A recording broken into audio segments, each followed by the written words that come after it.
Seja muito bem-vindo a esse tutorial de programação. Esse é um tutorial do zero para você aprender lógica de programação e algoritmos, e logo após isso a gente vai ver como que a gente trabalha isso na linguagem C++. Então se você não quer perder a parte 2, já se inscreve aqui no canal e deixa o like no vídeo. Então vem comigo. Então antes da gente falar sobre programação e algoritmos, você precisa saber o que é um algoritmo de fato. Um algoritmo é uma sequência de passos a serem realizados. Nesse exemplo aqui a gente tem o jogo do Mario e ele tem alguns objetivos que ele precisa cumprir. Então a primeira coisa que ele precisa fazer é pegar o cogumelo, que vai tornar ele mais forte para poder encarar os outros objetivos. Repara que, como o algoritmo é uma sequência de passos, ele precisa realizar isso em uma certa ordem. Ou seja, logo após que ele pega o cogumelo, ele vai e o chefe. E o último passo que ele precisa realizar é salvar a princesa. Se você observar, no nosso dia a dia, a gente também está utilizando algoritmos, como por exemplo em uma receita. Em uma receita a gente precisa realizar certos passos para poder alcançar um certo objetivo. Então, por exemplo, nessa receita aqui a gente precisa ir do passo 1 ao 5, que é adicionar ovos, adicionar o fermento, despejar a massa. Então a gente precisa seguir uma certa ordem nesse algoritmo. Quando você está comprando um produto, por exemplo,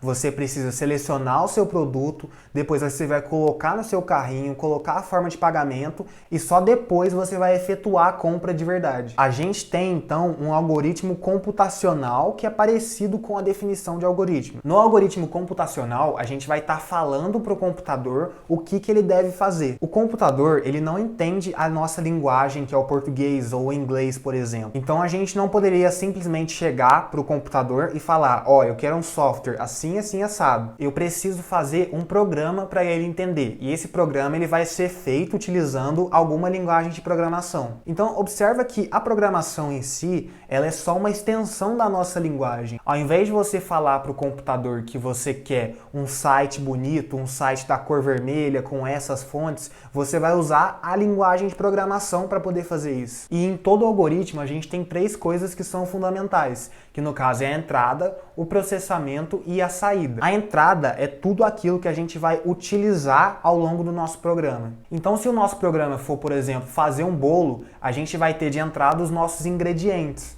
que no caso é o chocolate, o fermento, o leite, ovos. Tudo isso é a entrada do nosso programa. Quando você pensa em processamento, você pode pensar que é tudo que envolve alguma ação. E qual que é a saída do nosso programa? Nesse caso aqui seria o bolo pronto. Mas todo programa que a gente faz, ele tem uma saída. Vamos pensar, por exemplo, em uma inteligência artificial que converte texto em áudio. A entrada dessa inteligência artificial seria o nosso texto. A saída dessa inteligência artificial seria o nosso áudio. Então percebe que todo algoritmo vai ter essas três coisas, que é a entrada, o processamento e a saída. Sempre que você falar ouvir de entrada e saída, pensa no seguinte, você tem o seu teclado, por exemplo, que vai ser a sua entrada para os programas do seu computador. Vamos ver agora alguns exemplos de algoritmos. Se a gente for ver um exemplo de montar um time de futebol, por exemplo, a gente vai ver que as nossas entradas vai ser os nossos jogadores disponíveis. De processamento, o que a gente vai ter? A gente vai ter diversas coisas que a gente vai precisar fazer para poder chegar ao nosso time montado de futebol. Então a gente vai ter o início,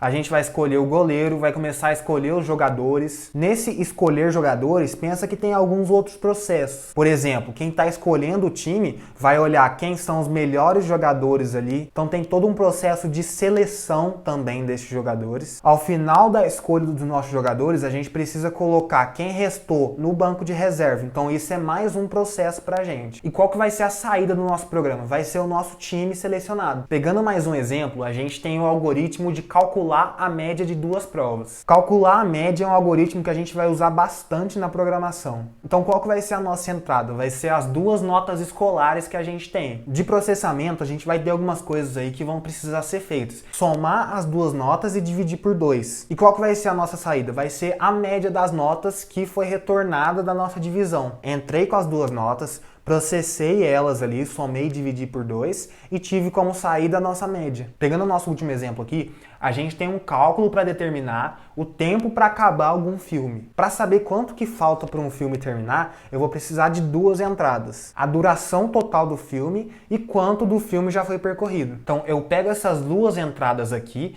e no nosso processamento, o que a gente vai fazer? A gente vai subtrair quanto tempo já passou de filme do tempo total. Dessa maneira, a gente vai ter como saída quanto tempo falta para o filme acabar. Então observa que a gente está sempre tendo essas três coisas aí no caso, que é a entrada, o processamento e a saída dos nossos dados. Existe um termo na programação que a gente utiliza bastante, que é o pseudocódigo. É quando a gente não tem uma certa linguagem de programação que a gente está trabalhando no momento, mas a gente utiliza o pseudocódigo para poder representar algum algoritmo. Pensa nele como se fosse alguma coisa entre a nossa linguagem natural, que é o português, e a linguagem de programação. É algo que está aqui no meio entre os dois. A estrutura básica de um pseudocódigo é essa aqui. A gente tem o nome do nosso algoritmo, depois a gente declara quais são as nossas entradas, que são as variáveis. A gente tem o início, processamento e o fim. Então, se a gente pegar esse exemplo aqui novamente, a gente vai ver que as nossas entradas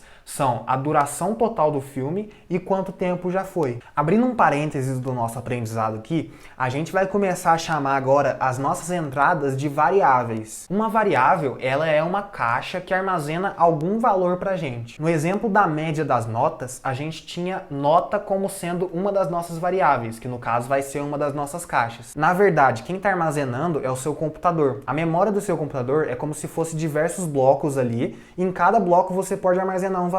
Então vamos pegar agora um algoritmo para a gente analisar, para a gente ver como que funciona o pseudocódigo. Primeiro, a gente vai declarar as nossas variáveis. Então aqui ó, a gente pegou aquele exemplo do tempo que falta para um filme acabar e as nossas variáveis vão ser tempo total, tempo que passou e tempo restante. Então pensa agora que tem 3 caixas para armazenar algum valor. Por enquanto elas não armazenam nada, são caixas vazias, mas a gente tem essas 3 caixas no nosso programa. Então a gente inicia o nosso código e aí o que a gente vai fazer? A gente vai ler 2 valores, que no caso vai ser o tempo total e o tempo que passou. Sempre que você vê alguma coisa relacionada com entrada, ou com leia, ou com input, você vai perceber que isso é algo pro usuário fazer. Quem vai entrar com essas informações nesse leia vai ser o usuário. No caso, vai ser você que vai digitar algum valor de entrada. Beleza, digitamos o valor de tempo total e de tempo que passou. Então agora a caixa do tempo total e a caixa do tempo que passou vai ter algum valor armazenado. Agora tem essa linha aqui que ela está fazendo uma operação matemática. Se a gente analisar ela melhor separadamente, a gente vai ver que a variável tempo restante está recebendo um valor. Quando a gente coloca o igual, quer dizer que a gente está atribuindo algum valor para essa variável. Nesse caso, a gente está atribuindo à variável tempo restante esse valor aqui, tempo total menos tempo que passou. Se a gente tivesse digitado no tempo total o valor 20 e no tempo que passou o valor 5, o valor da variável tempo restante seria 20 menos 5, que no caso seria 15. Então, nesse momento do nosso programa, as nossas 3 variáveis estão com algum valor atribuído. Tendo o nosso tempo restante, agora a gente cumpriu o objetivo desse programa. A gente conseguiu o valor do tempo restante do nosso filme. Agora o que a gente está fazendo aqui é escrever isso para o nosso usuário. A gente está dando uma saída para ele. Quando a gente fala de escrever ou de dar uma saída ou colocar informação para o usuário, isso quer dizer que em algum terminal ou em alguma interface a gente vai mostrar isso para o usuário. Então agora a gente finaliza a nossa primeira parte do nosso tutorial. A gente viu como que funciona um algoritmo, que um algoritmo é algo que a gente está usando diariamente. E agora para aplicar esses conceitos a gente vai utilizar a linguagem C++. Para a gente poder fazer os nossos códigos, a gente vai utilizar um programa que ele chama Falcon. Você pode pesquisar por Falcon C++. Ou se você quiser outro compilador também, a gente tem o Dev C++. E se você quiser compilar ele online, você pode pesquisar por C++ Compiler, que ele vai te mostrar diversos sites que compilam um programa direto no seu navegador. Mas aqui nesse tutorial a gente vai usar o Falcon C++, você pode baixar ele por aqui, eu deixei o link aqui na descrição. Então agora que a gente instalou o Falcon, a gente pode abrir ele. Primeira vez que a gente abrir ele vai mostrar essa tela aqui pra gente. Como você pode ver, é uma tela vazia, e para criar um novo arquivo C++, você vai vir aqui em File, New e C++ File. Se você quiser aumentar a fonte, você pode apertar Ctrl+. Vou apertar várias vezes para ele aumentar a fonte várias vezes para a gente. Todo programa C++, a gente vai utilizar algumas coisas já pré-montadas. Em todo programa C++, a primeira coisa que a gente sempre tem é a biblioteca IOStream. Uma biblioteca são vários códigos que já estão pré-escritos e pré-montados. Para incluir uma biblioteca no C++, a gente utiliza a palavra include. A gente pode escrever include, sinal de menor, IOStream sinal de maior. A biblioteca IOStream permite que a gente entre com dados, que nem a gente aprendeu nas entradas, e que a gente saia com os dados para o usuário. Vamos fazer o nosso primeiro programa em C++. Tem algumas coisas que eu vou colocar que são necessárias para o programa e eu vou explicando isso ao longo do tempo. Essa aqui é a estrutura básica de um programa C++.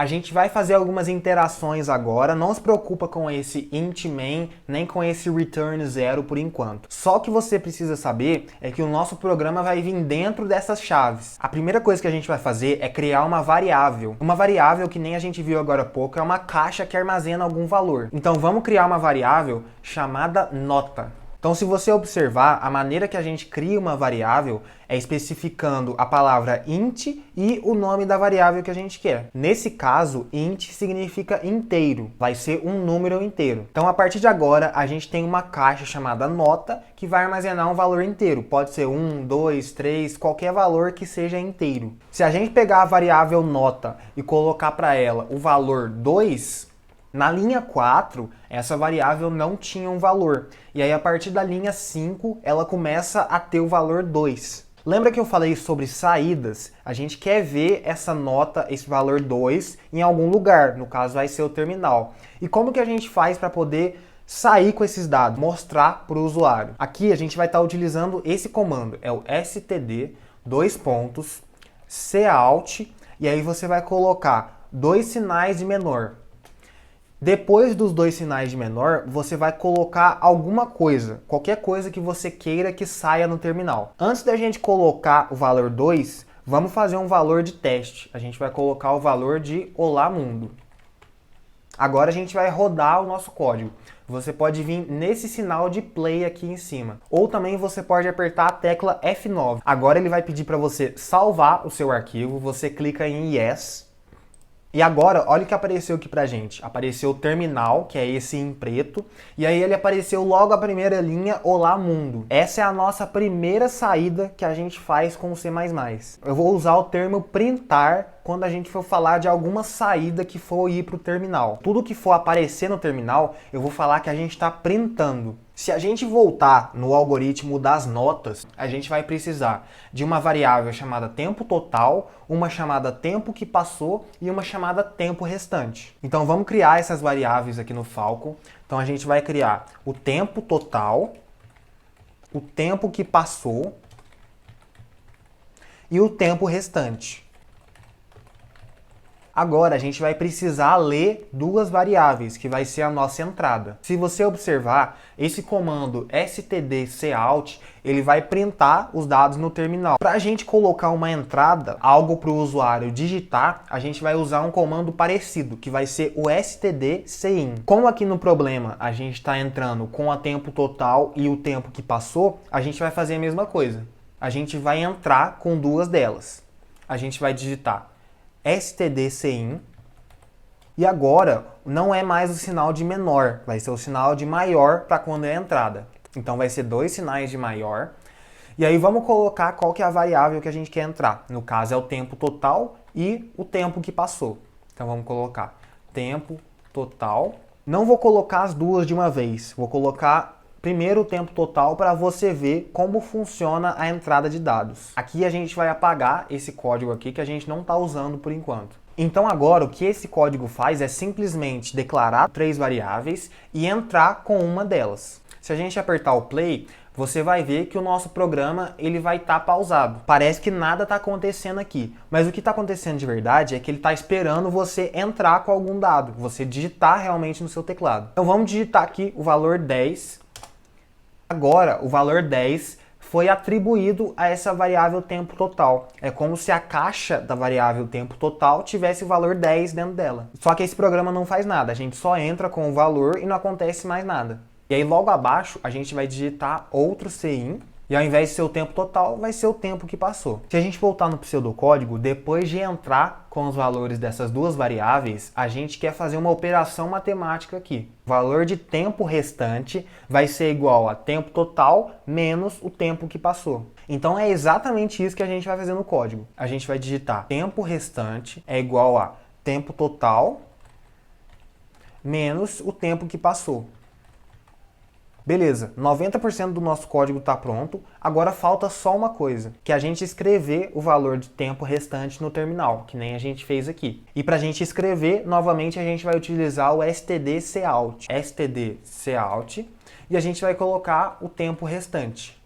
Então vamos fazer um teste agora no nosso código. Se a gente der um play, a primeira informação que a gente vai digitar é o tempo total do filme. Então vamos colocar que ele tem 100 minutos. A segunda informação que ele quer da gente é o tempo que já passou do filme. Vamos colocar que já tenha passado 20 minutos de filme. Observa que ele fez a operação matemática aqui pra gente. Ele fez o tempo total menos o tempo que passou. Se a gente voltar aqui no nosso slide, você vai ver que esse algoritmo teve os 3 fundamentos ali do algoritmo, que é a entrada, o processamento e a saída. Assim como a gente acabou de ver uma operação matemática de subtração, você também pode fazer operações de soma, multiplicação e divisão. Vamos fazer então alguns testes de operações matemáticas. Aqui a gente vai declarar variáveis com o int por enquanto, que nem a gente falou. O int é uma maneira de você declarar variáveis do tipo inteiro. Então vamos declarar aqui uma variável chamada valor 1 e valor 2. Observa que você pode declarar variáveis de 2 jeitos. Você pode declarar tanto em linhas diferentes, então valor 1 e int valor 2, quanto você pode declarar as duas em uma linha só. Você pode declarar int valor 1 e valor 2. Da mesma maneira, você pode atribuir um valor à variável diretamente assim que você declara ela. Então, ao invés de eu falar, por exemplo, int valor 1 e deixar ela sem valor nenhum, eu posso simplesmente chegar aqui e falar int valor 1 é igual a 10, por exemplo. Ou seja, ela iniciou já com algum valor. Então, vamos declarar a variável valor 1 como sendo 10 e a gente declara a variável valor 2 como sendo 2. E agora a gente vai criar uma terceira variável chamada valor 3 e o valor que ela vai ter, valor 1 vezes valor 2. A gente vai fazer uma multiplicação. Então a gente vai colocar valor 1 vezes, lembrando que o sinal de asterisco é o nosso sinal de multiplicação nas linguagens de programação. Então valor 1 vezes valor 2. Se a gente quiser printar esse valor no terminal, vamos chamar stdcout valor 3.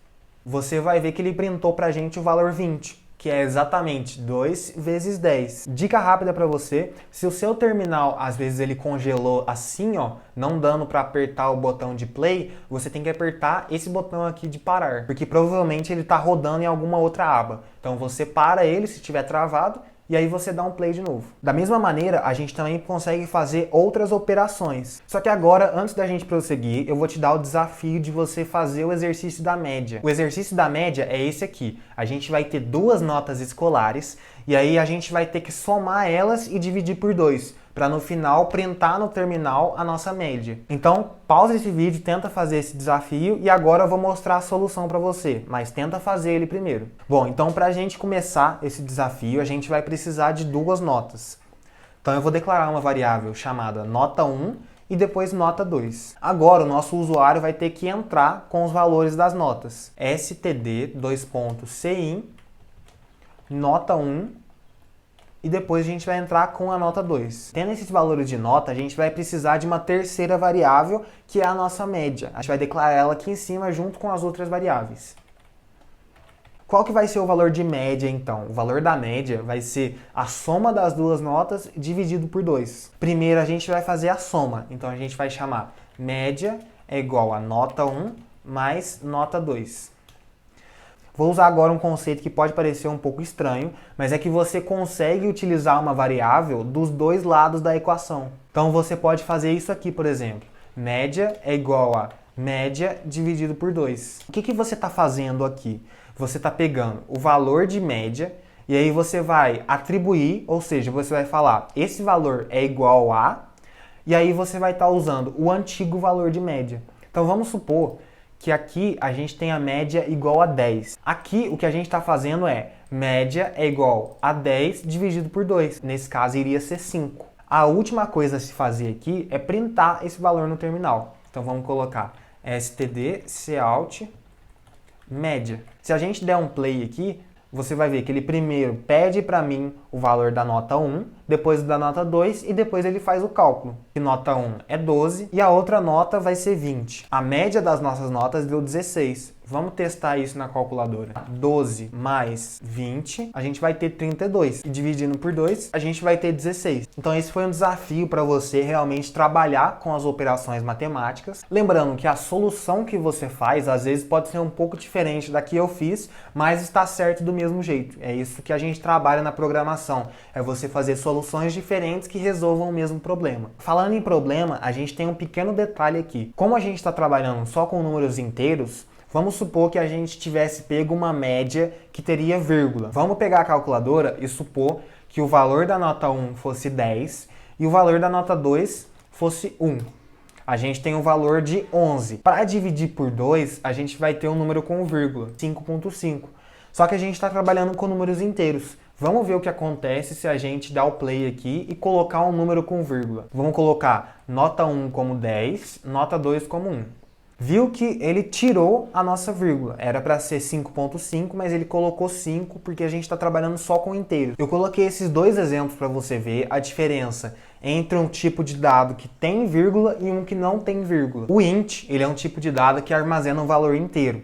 Então, por exemplo, se a gente estivesse fazendo um programa que armazene uma quantidade de frutas, por exemplo, ou quantidade de alguma coisa física, observa que não faria sentido a gente ter um tipo de dado com vírgula. Por exemplo, vamos supor que você esteja contabilizando a quantidade de celulares de uma sala. Não tem como a gente ter 2,5 celulares, por exemplo. Então a gente utiliza o tipo int. Agora, vamos supor que você queira medir a temperatura. Aqui nesse caso, a gente tem temperaturas, por exemplo, de 30,2 graus, de 29,5 graus. E o tipo float é o que a gente utiliza para quando a gente precisa da vírgula. Então aqui, voltando no nosso programa, em vez da gente declarar as variáveis com o tipo int, a gente vai colocar o tipo float. Agora, se a gente der o play no nosso programa, você vai ver que agora é possível a gente ter valores com vírgula. Vamos colocar aqui de novo o valor 10 da média e o valor 1. Observa que agora ele mostrou pra gente um valor com vírgula. Entrando um pouco mais em detalhes por que isso acontece, o tipo float ele tem uma capacidade de memória maior, ele precisa de mais espaço para ser armazenado. Se a gente criar uma variável que não tenha necessidade de usar o float, mas a gente usa mesmo assim,